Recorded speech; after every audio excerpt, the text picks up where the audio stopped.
Hello, my dear. Welcome to Global Happiness Research. Enjoy the 38th presentation about the cause of wars. Why this happen? Subscribe and share this message to billions. More about us below the video. Welcome back to the Path to Happiness and Introduction to the Unification Principle. I'm your host, Dr. Tyler Hendricks. Now, let us examine the First World War. World War I broke out in 1914 and ended in 1918. The Allied powers stood under the banner of Christian democracy in support of religious freedom. Thus, they stood on God's side. On the other hand, the Central Powers suppressed freedom of religion and even suppressed Christianity. Therefore, they stood on Satan's side. What were the providential causes behind the First World War? The First World War took place first to fulfill the worldwide indemnity condition to restore God's three blessings at the formation stage. Second, the First World War took place in order to have people on God's side collectively overcome Jesus' first temptation on the world level. By prevailing in his first temptation in the wilderness, Jesus recovered himself, symbolized by the rock, and laid the foundation to restore perfection of individual character. Likewise, by prevailing in the First World War, God's side was to build God's world and lay the foundation for its new center, Christ, at the second coming. This victory was the basis upon which the returning Christ could be born and perfect his individual character. Third, the First World War took place in order to lay the formation stage foundation for the restoration of God's sovereignty. In the First World War, God's side was responsible to be victorious and expand its political territory to bring true Christian democracy and religious freedom to the world. By thus establishing this political and economic foundation, it would secure the formation stage foundation for the democratic world and, at the same time, the formation stage foundation to restore God's sovereignty. The victory of the Allied powers in the First World War fulfilled the formation stage indemnity condition to restore God's first blessing worldwide. By overcoming Satan's first temptation to Christ to turn stones into bread on the worldwide level, the foundation for the birth of the returning Christ, who is destined to be the Lord of God's world, was laid. With heaven's victory in World War I, the League of Nations was established, and the defeated nations of World War I liberated their colonies. Christian missions expanded, Christians established global interfaith outreach, and strove to unite among themselves. In the Second World War, democracy, while standing upon the formation stage victory attained in the First World War, defeated fascism, and the second victory at the growth stage. Fascism denies the fundamental values of modern democracy, including respect for the individual and our basic rights, freedom of religion, speech, the press, and association, and representative government. Individuals and institutions exist only for the benefit of the state. Hitler in Germany, Mussolini in Italy, and the leaders of Japan's militaristic government were racist dictators of the fascist type. In the Second World War, an alliance of the democratic nations, the United States, Great Britain, and France, led the nations on God's side. Satan's side was the alliance of fascist nations, Germany, Japan, and Italy. World War II broke out in 1939.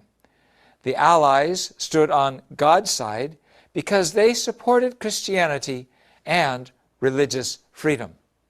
Their political systems were democracies, the political system for the final stage of the providence of restoration, founded upon the Abel type view of life. The Axis powers stood on Satan's side because they persecuted Christianity, denied religious freedom, and were murderously racist. Fascism is National Socialism, which is anti-democratic and based on the Cain-type view of life. What were the internal providential causes behind the Second World War? First, the war broke out to fulfill the worldwide indemnity condition at the growth stage to restore God's three blessings. The second providential cause behind the Second World War, was to have the people on God's side overcome Jesus' second temptation on the world level. In light of the meaning of Jesus' three temptations, we can recognize that God's side had to prevail in the Second World War to fulfill the indemnity conditions to restore worldwide God's second blessing. The third providential cause behind the war was to lay the growth stage foundation for the restoration of God's sovereignty. As Jesus laid the foundation for the restoration of children by overcoming the second temptation in the wilderness, God's side was to lay the worldwide growth stage foundation.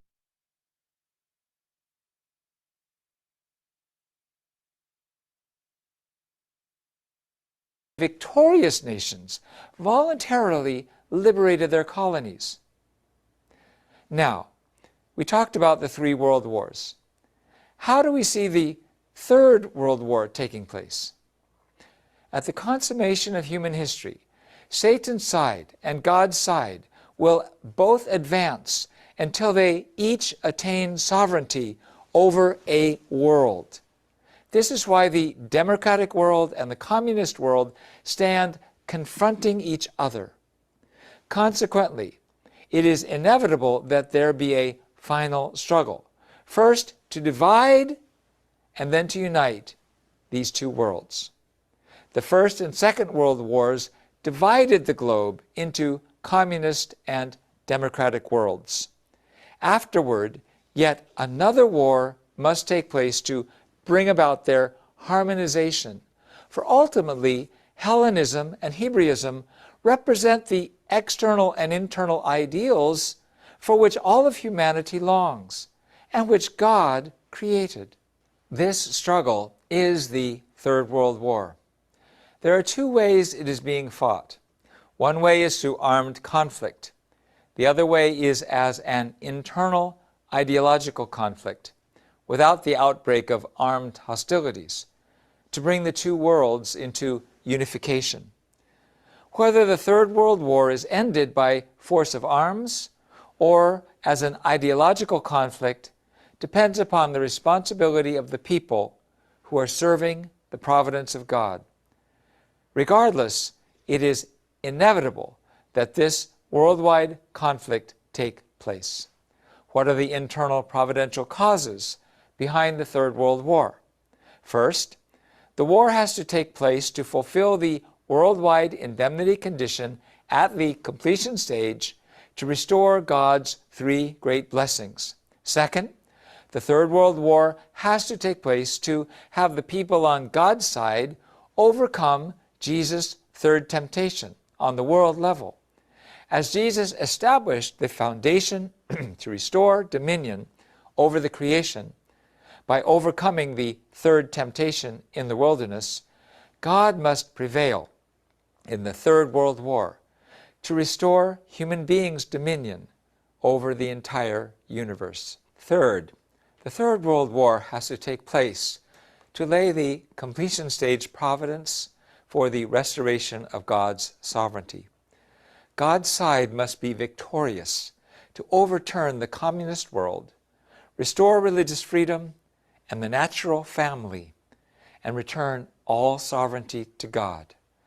Then the ideal world will be established based upon the principles of heaven and earth. In the beginning and middle phases of the Third World War, we saw the battle of arms and ideology between the Soviet Union, leader of the communist camp, and the free world, centering on the United States. With the demise of the Soviet Union, the structure of world communism ended, along with the 20th century. However, the philosophies and values of that atheistic, materialistic worldview have not perished. The West believed that a new world order, a world of peace, would emerge after the fall of the Soviet Union. We believed that all problems would be solved once communist regimes were gone. Nonetheless, we now face an even deeper questions concerning our existence. What is our nature and destiny? Are we merely products of materialistic evolution? Or are we servants of God? Or are we children of God? Or is human identity as male and female a transcendent reality? Or something just created by social norms? Have you arrived at an answer?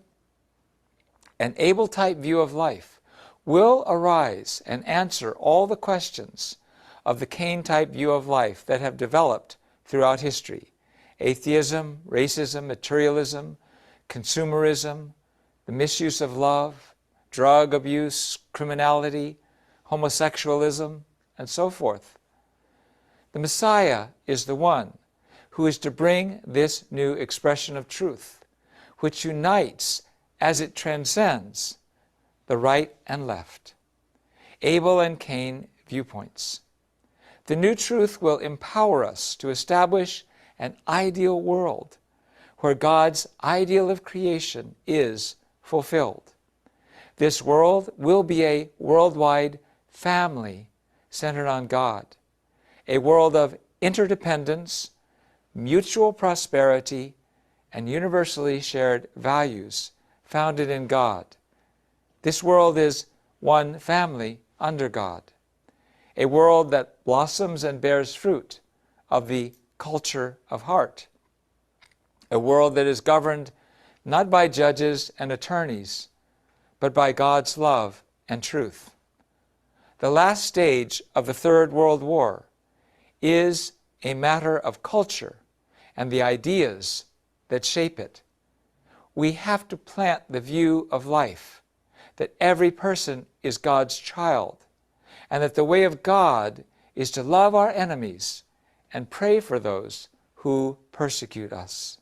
Why are young people today in such a crisis, with a decline of interest in marriage and family, departure from traditional faiths, increased drug use and dependency upon government and technology to solve everything? This is because of the absence of a spiritual movement that teaches and practices the true way of life. The older generation has to unite based on a life of true values and meaning, and show the younger generation how we live such lives. We have to become true parents, true spouses, and raise our families, communities, and societies to be true children and true brothers and sisters. The battles we are facing today around the world are with the powers of fear, hatred, and ignorance that call upon coercion, whether by statist authority or the barrel of a gun. We must absolutely win this war of ideas and culture by practicing the living Word of God. The Lord of the Second Advent will show us the truth and spirit to win this war. Therefore, we can have hope. Thank you for listening, and I look forward to sharing our insights into the Second Advent with you. Okay. This was presentation for today. Please subscribe the channel and share this message to billions. More about 1 year happiness program is below. See you tomorrow with more powerful presentation.